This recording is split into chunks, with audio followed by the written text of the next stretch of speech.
I see you driving around all over town, picking up the boys in your El Camino.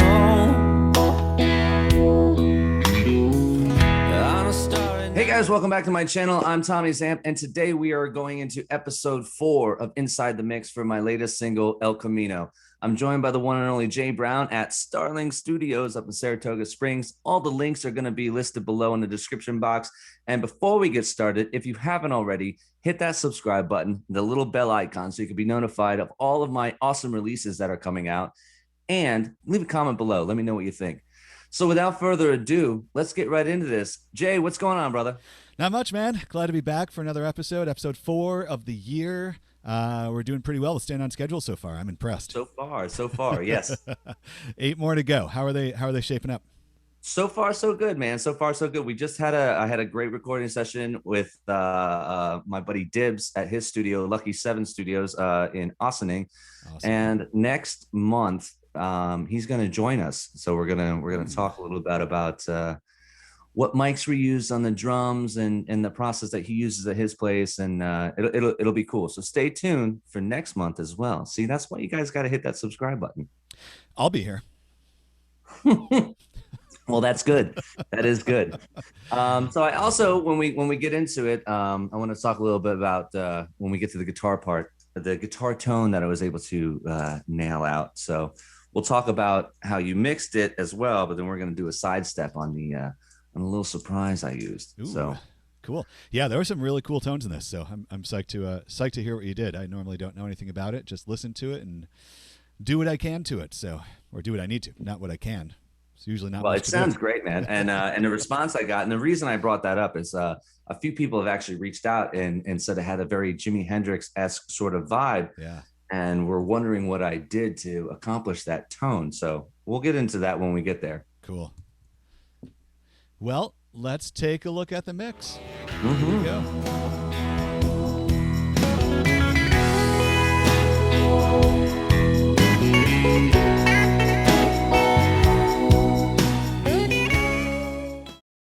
All right, so we are looking at the session of El Camino, the 4th track, and just so we can have an idea of what this track sounds like, let's just take a listen. I'm starting about towards the end of the 2nd verse, and we'll go into the chorus a little bit and check out the track as a whole. They always seem to be doing better than me. One thing I promise you, that honey, he can do. Treat you the way it's supposed to be.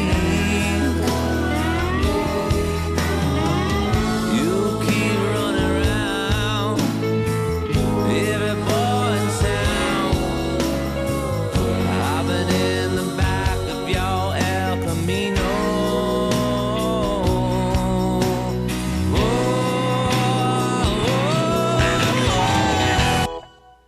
Little teaser for the solo there. We'll get to that. I know.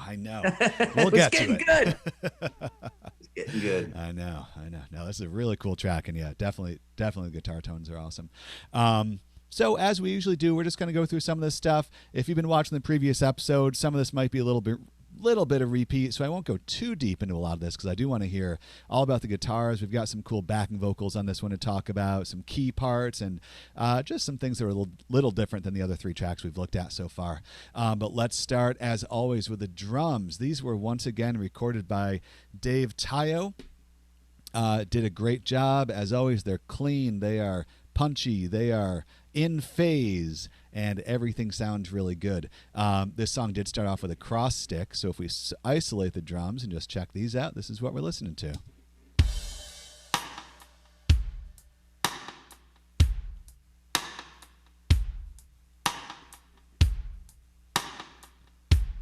Cool. So Now, on the cross stick, did you add that repeat, that the little delay? Because I think that's a great touch to it. I did. And that's actually what I was just looking at too, to make sure I actually did that. But I did. And let's see. Yeah, side stick, and it's going to a medium delay. So what I did for that side stick, let's just isolate that for a second and check that out. So to really brighten that up, I think a bright side stick is always really cool to hear. So without any of this stuff on here, without our delay, without some echo and all of this is what we have for the original side stick. All right. Which is still a well-recorded side stick. I mean, that's really... it sounds great as it is. It's really clean, yeah. So throw this transient shaper on there. That's going to add a little bit of attack to it, a little bit of pump, and then some sustain, which is going to make it draw out just a little bit longer. Yeah. Without that. All right, and with it. Big difference there. I'm going to brighten it up with some EQ. Let's check out what this looks like. Yep, get rid of anything in the low end there. Cool. Some compression. Cool. A little bit of tape echo, which is actually what's doing that. Cool. Yeah. I actually wasn't sure what it was. Oh, and the medium is a reverb, not a delay. So the tape echo was actually on the side stick itself. So then we've got, yeah. So. Little tweaks, man, they go a long way. They really do. They really do. And I think a side stick can either be really boring or it can be really cool. In this situation, I think with those effects and really brightening it up and putting it in a space, that side stick became a lot more interesting. For the kick, you know, same deal as usual. There's definitely some triggers on there. The original kick is just that, you know, and then Dave provided his trigger, which is a big reverb, roomy kick. And then I added this kick as well, which has a lot more attack and low end. So combined, nice big kick there. And with our side stick, oops, that's not with the side stick. Yeah. And with our overheads. Yeah, it sounds great. Yeah. Cool. Some of the best sounding, clean sounding drums I've heard in a really long time. Yeah, they're really nice. And you know, it's funny, after, I feel like I say this all the time. I actually don't know who did this, but this side stick is obviously sampled because there's a hi-hat going the whole time. So we'd never get that clean a side stick. So honestly, I don't know who did it. Either Dave did it or I did it. Right. But either way, that's a side stick sample, because if you just listen to the overheads, of course. It's also a great lesson for people that are doing this. Don't bother taking notes. It's fun to have, like, you know, questions. Exactly. Yeah, somehow these ended up sounding really good. I don't know who did what, but maybe I didn't even do anything. No. You did it. You did it. And then as we go through the rest of these, we see the same type of thing. You know, the snare that Dave put down, the dry snare. Kind of a ringy snare, different than stuff we've heard before. That's cool. And the trigger he always puts on there, which is a big snare. That's a cool snare. And then the other one I put on, a little darker. Yeah. And then combined, there we go. That's a big sound. Kicks. And then throw our toms in there, which are triggered as well, and the overheads. That's a great drum sound. Yeah. When I spoke to Dave about recording these drums as well, I sent him the song. So the way this works is I just open up a session and I lay out a quick demo, and I use Easy Drummer to get the, you know, just lay down a beat that I can play over, and then I send it to whoever. In this case, I sent it to Dave, and I said, hey, listen, record some drums on this for me, please. And he listened to it for a little bit, and he sent me back this take, and he goes, I hope it's okay, but I took some liberties.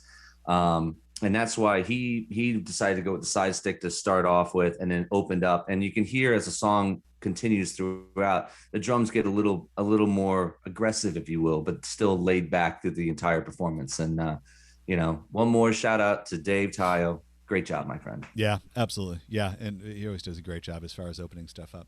And side note, he gave me this mug for my birthday, like, I don't know, 10 years ago. I still use it all the time. Thanks, Dave. I don't get you anything for your birthday. No, it might have been Christmas. I don't know. We were working together.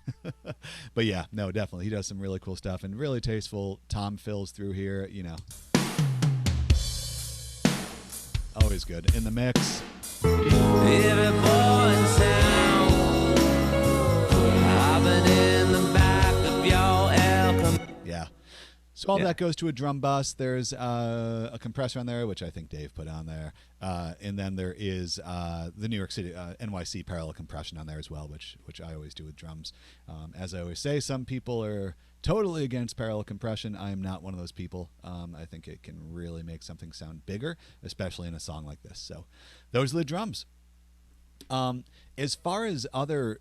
The one of the things that I added to this track, sometimes I add things to your tracks, other times I don't, but I did add some simple tambourine to this, and that's just to give it a little more life. So in the opening, every time there's a side stick, there is a tambourine. So let's bring our drums in with that complicated tambourine part.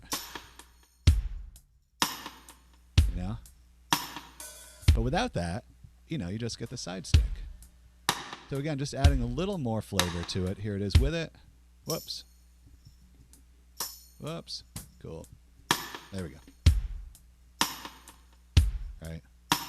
So simple, but still a cool part that definitely adds a little more texture to it. Really high passed, brightened up, a little bit of compression, and that's also going to a big reverb. So without the reverb,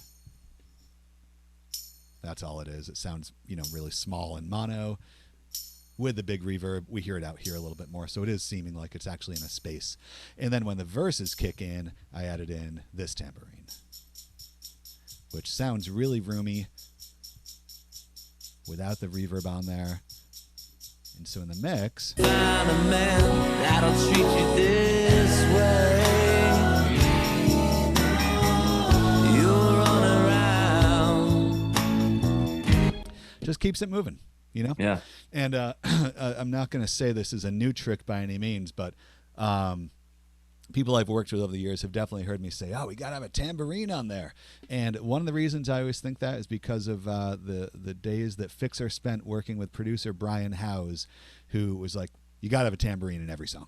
It just helps it move along. And you know what? He's right. Is that where you guys always call it a sweet tambo action, man? Sweet tambo. Tambourino. Sweet tambo. Yeah.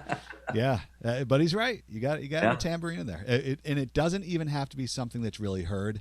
It just has to be mixed in there so that if it weren't there, it might have a different feel. I don't care if anyone hears the playing of this tambourine. It's not a very good sounding tambourine. It's played in time. It's actually elastic audioed, but without it, That you're never gonna find a man that'll treat you this way. you definitely feel like it's not moving as well. Yeah. And it's so subtle, right? But it really is a cool part. And then same thing with these hits. And these hits go all the way through. Even when the eighth note tambourine is going, these quarter note hits with the snare are still in there. So that's one of the things I added to go through the entire time in there, which I think just added a little more life to it. So moving on to the bass. I played This bass on was this. you. Nice. Yes, you did. I thought it sounded really good. So yeah, this was just actually I didn't go direct for this. I actually went through my Aguilar Tone Hammer head, one of those little tiny amps that I don't happen to have out right now, but you know, the thing weighs about 3 pounds, but is a 500 watt head.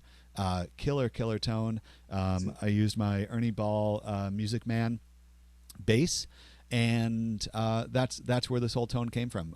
I had messed around with a Slate, Stephen Slate. Have I ever mentioned him before? The virtual first time. Yep. The virtual amp, but then I said, you know, let's just do this the right way, and I actually did hook up my amp and go straight in. So this is what the bass sounds like with nothing on there.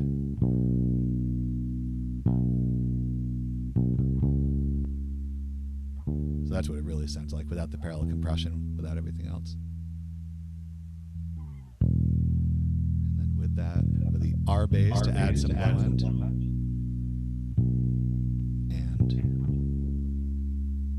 that. LA skyline, I can promise you. But mixed in with the drums, I kept it really simple.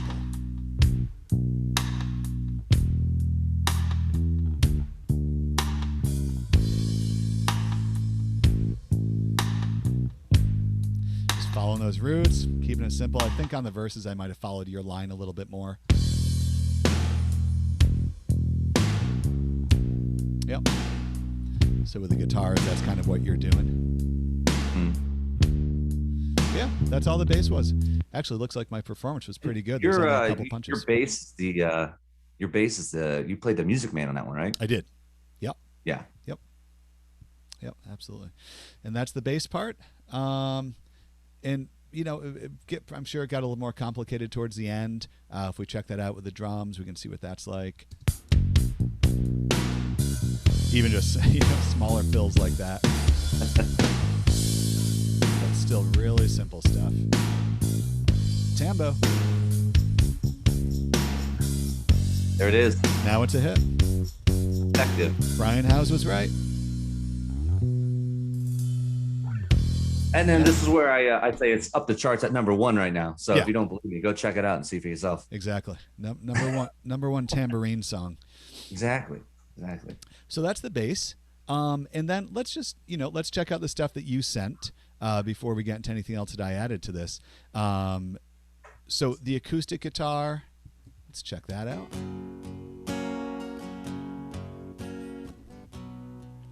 What'd you do? Just DI this, or is this the acoustic?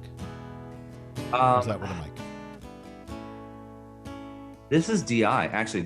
Yeah. So this is what it took me a second to remember what I did. So this is my J45, and I went direct into my Apollo Twin, and got a nice sounding. I think I used the 610 preamp on it. Cool. And the lead, I actually used the LA2A compressor, and to just kind of give it some little life. Yeah. And that was it. And that's what I sent you. Yeah. And then everything else you did. And the J45 also has a tone control inside. So I was able to kind of ride the tone control until I found like kind of a nice kind of warm sounding. And ironically, like, I know I didn't use an amp, but it sounded very natural, like a very warm, natural acoustic sound, even though it was just going direct into the front of the Apollo Twin. Yeah. Yeah, it sounds like you might have had like a 57 or something on here if you had mic'd it up. It does have that. It's not crazy bright. And as far as what you're playing, you're just following along the chords. It's just really there for texture. It's certainly not like the main focus of the track. So I have the vocals muted. Let's see how this is sitting in here without with all the other instruments, but without the vocals. Throw back on the EQ and compression. Yeah. Reverb. Great. And that's what I did to it, just throwing that reverb on there to widen it up a little bit, put it into space, some light compression, following the main pan for the reverb, and I probably brightened it up. Let's see. Yep. Just took out some of those lows. And then other guitars. Yeah, now we're getting into that tone that you were talking about. Yeah.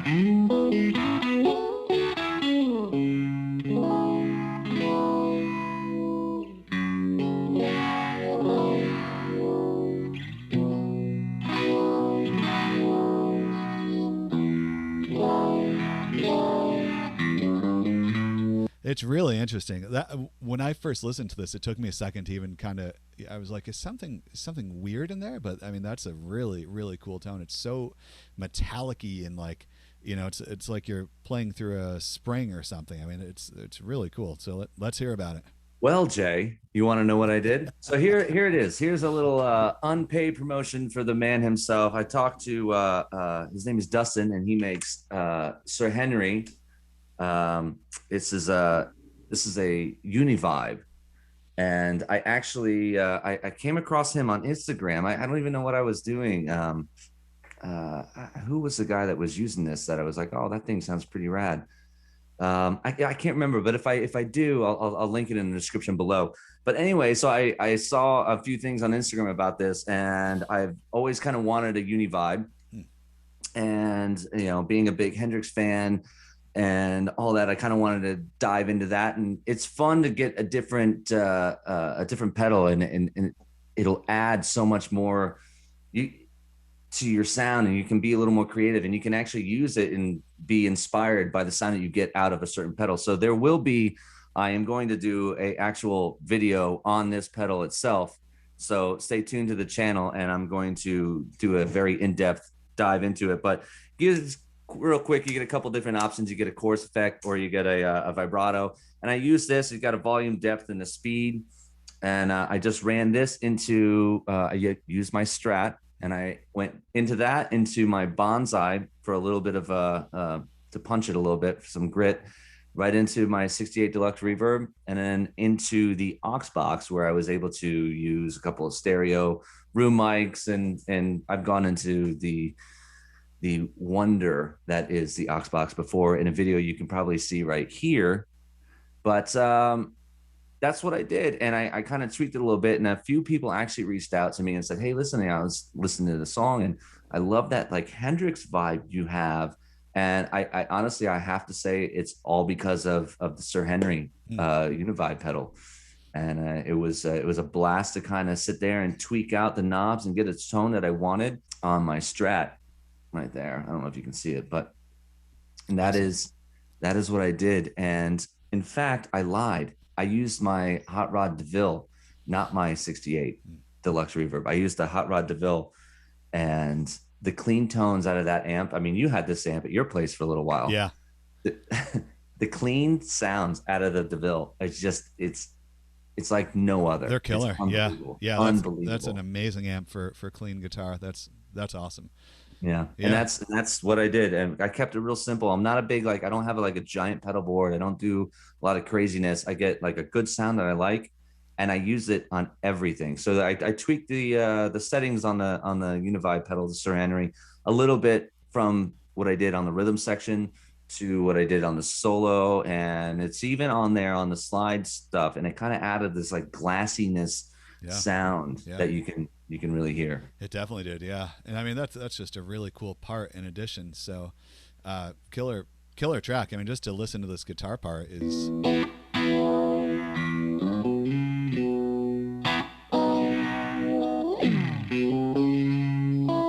got your Hendrix slides in there. Yeah.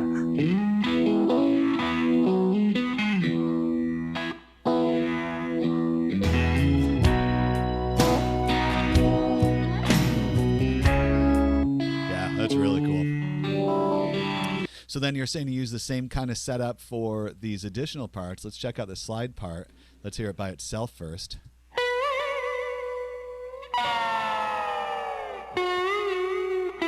That's awesome. That is awesome.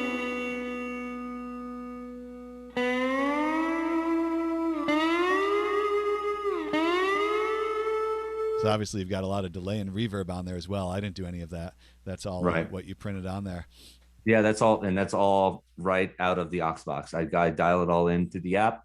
Awesome. And I think actually on the slide parts, because you don't hear a lot of whooshiness going on, I think I actually kind of buried the depth and the speed at 0 and maybe like raise it a little bit. So I'm actually like pushing the volume from that, the Sir Henry, and not really the effect aspect of it, but it kind of opened it up a little bit. Cool. Yeah, that's awesome. You know, in the mix, here's what that slide part sounds like going into it.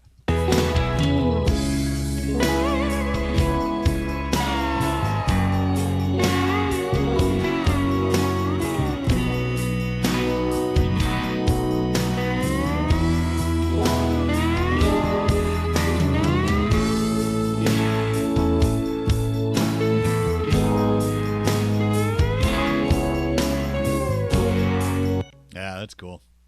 It's like a solo on its own. It is. It definitely is. Yeah. Getting ruined by a vocal line. Yeah. Damn vocals. You should just you know, make instrumental albums, Tommy. Yeah. Coming up next, Steve Vai. And then, of course, the solo that we had teased earlier. Let's check. And this again, out. the Univibe, the Sir Henry is all over this too, and you'll really hear it on this part now too. Awesome. Let's check it out soloed, and then we'll put it in the mix.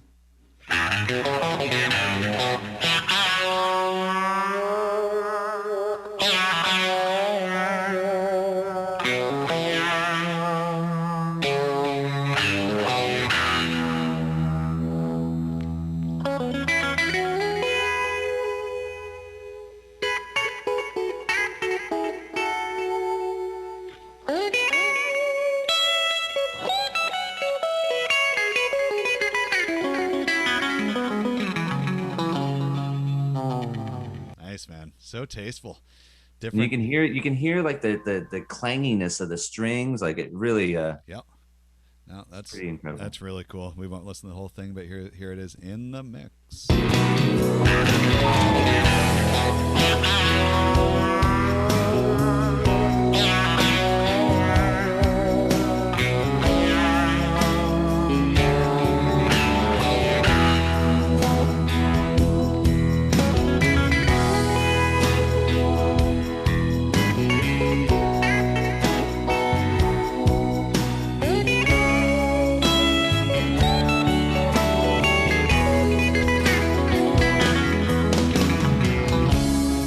I lied. I couldn't cut it off in the middle. It was too good. It is. That's awesome. Yeah, really cool guitar parts. And, back to the idea of what you send me, really minimal guitar parts in this track, yet it's still a huge monster guitar track. Yeah. So there's the one main, there's the, the acoustic just following the chords, and a solo and a couple slide parts. But it's definitely a guitar track. It's awesome. Yeah, for sure. As far as other things that were done before we just look at the vocals, the keys, you did, again, I don't even know what I did on this. I think you sent me the chords. I think I did these lines in here, right? Is that correct? Yes, you did. Okay. And you added, I didn't do these. Okay. So the chords is the Waves Electric 88 key plug, which is really cool for an electric keyboard plugin in Pro Tools anyway. Brightened up a bit, compressed a little bit. And you played a little the grit. Yeah, definitely. All the settings in here. The drive is up. This is definitely a preset that I just found, fuzzy and warm. So if you're looking for that, but that is a cool electric keyboard. So in the mix, that's just playing the chords, and those are chords that you played. So I just chose the sound, and did a little level thing. And then as far as things that I added this line. This sweet DB33 in Pro Tools, because I don't have a better organ plugin. But in the mix,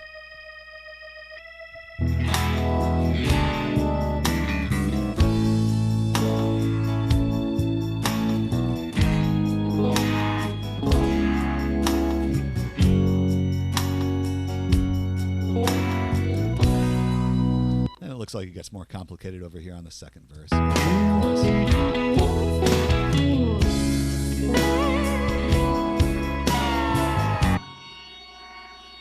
Got some of that grit in there, that drive. Yeah. Funny when I first listened back to this, it caught my ear, and I thought you had an accordion setting in there. Yeah, riding that mod wheel. If we look at the modulation, that's what's giving it all the vibrato. So that's all handwritten. Yeah, in it's there. awesome.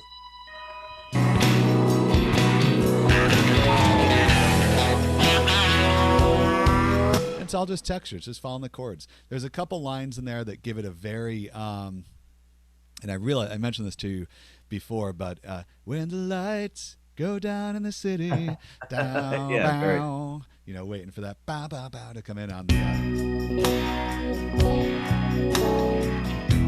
Whoops, wrong part. But you know what I'm part. I know exactly what you're saying. Yeah. That organ and that one chord progression reminded me of a lot of that, in a good way.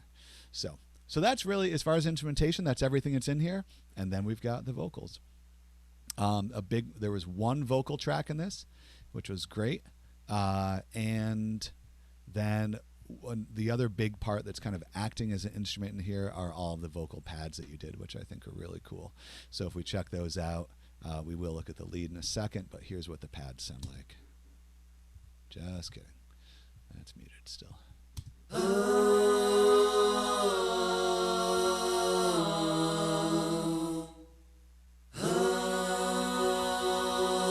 El Camino.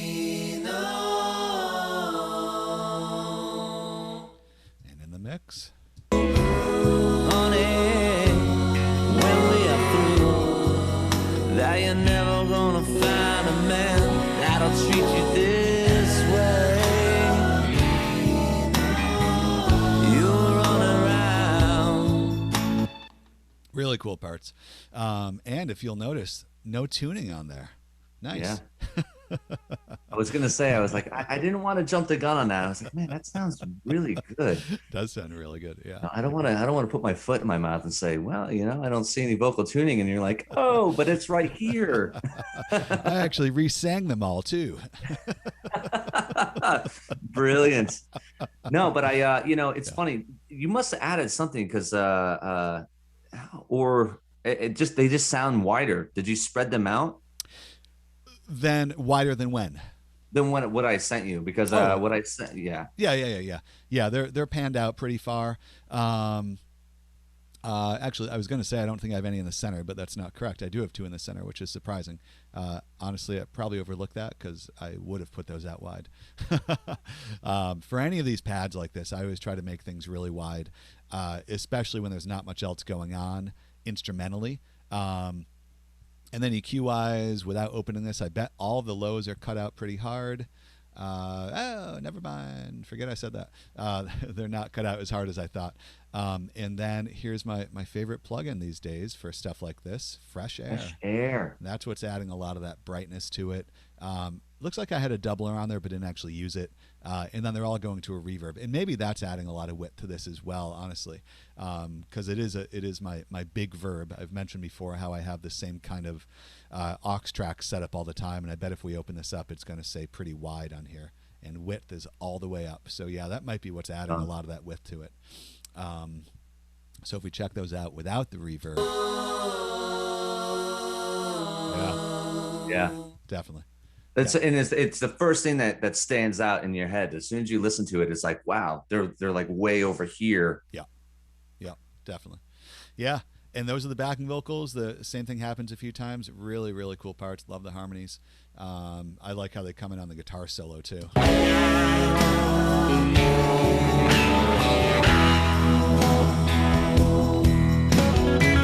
Yeah, that's cool. Yeah, so when I do these, when I go and do a live show, when the world opens back up, I'll need a big choir of background singers. So please reach out in the description box, leave your comment and your info. I think that's one of the best things you can do financially as well, is tour with like a big gospel choir, you know, of 20 or 30 people.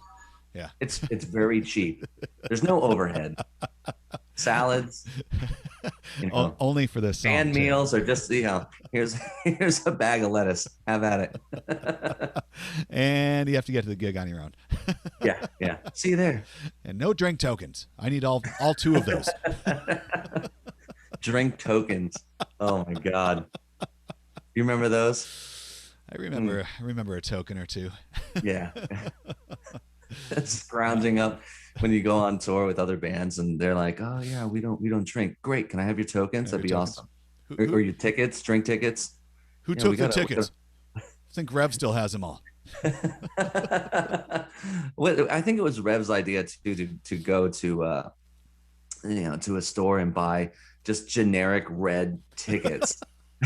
So we'd walk in and have them. And then obviously when we did it, they were like, oh, sorry, our tickets are green. You're like, oh. We don't even have live music. Who are you? Oh, I have a ticket though. We thought we were complete geniuses. Yeah, we were. All right. And the vocal, let's check this out. I see you driving around all over town, picking up. And back to that idea of editing, that's what I meant to say on these backing vocals too. You can see that I mention this all the time, but you know, if these weren't edited, we'd have all these giant breaths in between all of these, and I just think it's so important to do on these things. I'm just going to solo these one more time so we can hear what it would have sounded like if they weren't edited. I mean, listen to that. Yeah. 6 different breaths happening at different times. These all end at different times. You know, those huge breaths. So I really do get aggressive with the editing on backing vocals like this. I don't care if they end at the same time or not. You know, can even trim these back like that, and it still wouldn't make a difference. It's going to do the part, but you won't hear all those breaths and all that mouth noise. So editing before you get into your mix, make sure you do it. And I did the same thing with the lead vocals on this. You'll see everything is chopped up, except for breaths where it sounds natural, right? But any noise in between needs to be taken out. So here's the lead. We can check this out for a second. I see you driving around And without anything, all over town, add this. picking up them boys in your El Gotcha. Camino Little de-essing. on a starry night, And we can add in our vocal acting parallel like spotlights are Reverb. coming down and slap. across the LA skyline. And that's it.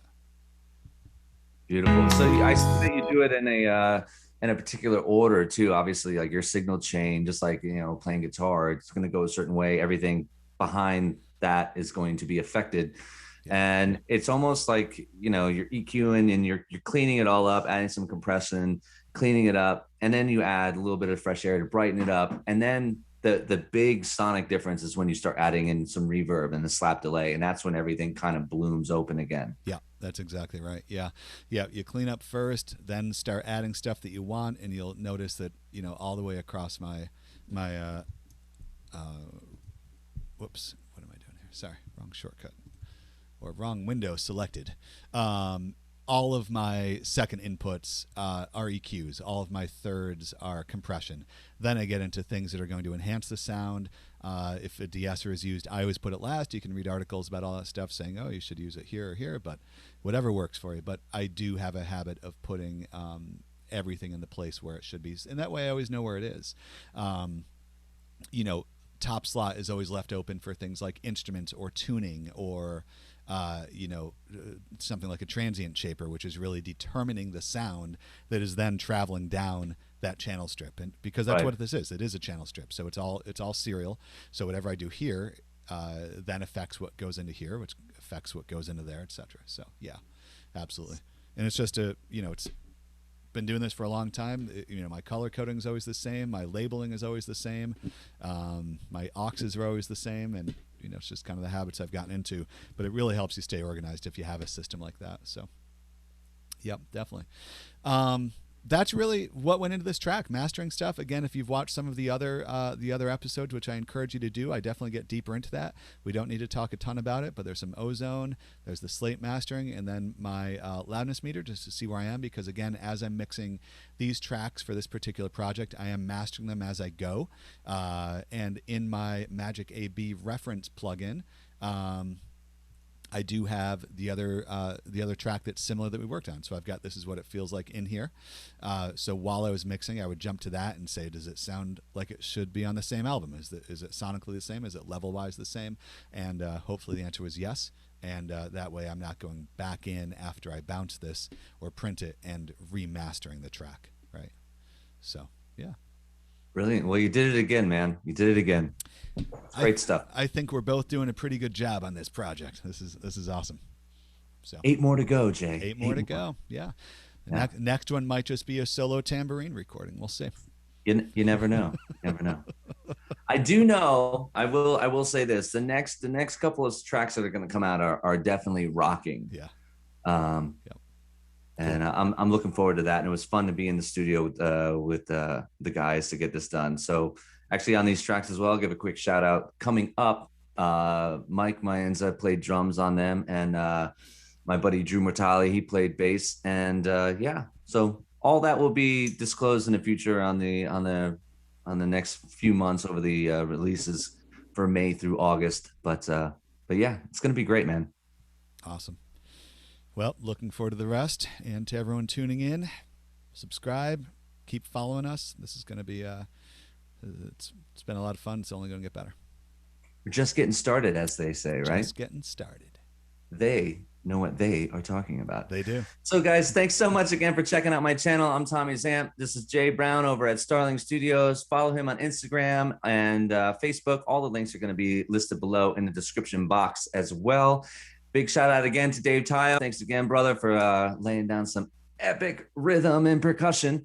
And yeah, guys, stay tuned, and we will see you next month with episode 5 of Inside the Mix.